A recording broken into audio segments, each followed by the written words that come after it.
सोबत असेल जाणीव। रोखोक बातम्यांसाठी पाहत राहा जाणीव मराठी। होऊ द्या जाणीव। लाईक करा, शेअर करा आणि सबस्क्राईब करा आपल्या हक्काचे चॅनल जाणीव मराठी।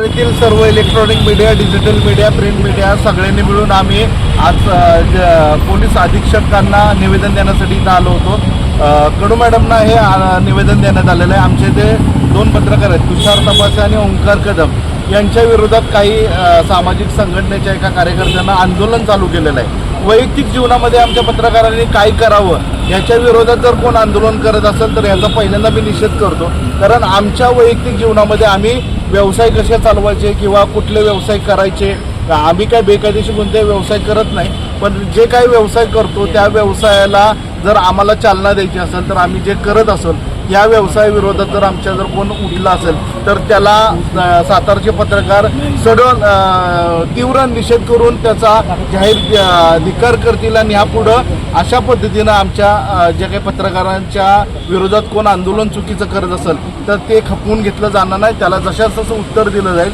आमच्या तुषार तपासे आणि ओंकार कदम यांच्या विरोधात ज्या संघटनेच्या एका कार्यकर्त्यांना आंदोलन चालू केलेलं आहे, त्यांचे जे काय उत्खनन केलेल्याचा जे काय आरोप केला जातोय तो जो काही प्रकार आहे तो सगळा निकाली लागलेला प्रकार आहे। तो त्याचे पुरावे देखील आहेत। असं असताना देखील त्याचा खोटा पुरावा घेऊन किंवा त्याच्यातला जुना जो काय रेकॉर्ड घेऊन त्याच्या विरोधात हे आंदोलन केलं जात आहे। हे ठरवून आंदोलन बदनामीचं आहे असं एक पत्रकारांचा आरोप आहे आणि या पद्धतीनं जर पत्रकारांची कोण बदनामी करत असेल तर मात्र हे चुकीचं आहे। आणि तुषार तपासे आणि ओंकार कदम हे ज्या समूहामध्ये काम करतात त्या समूहाचा ह्याच्यामध्ये कोणताही संबंध नाही।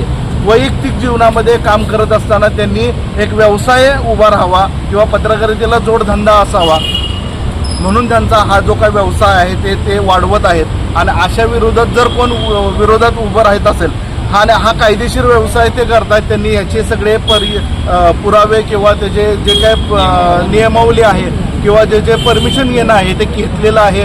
त्यांच्यावर जर कारवाई केली असेल तर त्याचा पुरावा त्यांनी दाखवावा, पुरावा असेल तर त्यांच्या विरोधात त्यांनी ते आंदोलन करावं। पण ते आंदोलन करताना त्याच्याकडे सबल पुरावा आहे का हे देखील बघितलं जावं। कारण आता तहसील कार्यालयाच्या माध्यमातून जी चौकशी केली सर्व पत्रकारांनी त्याच्यामध्ये हा पूर्णतः निकाली निघालेला विषय आहे।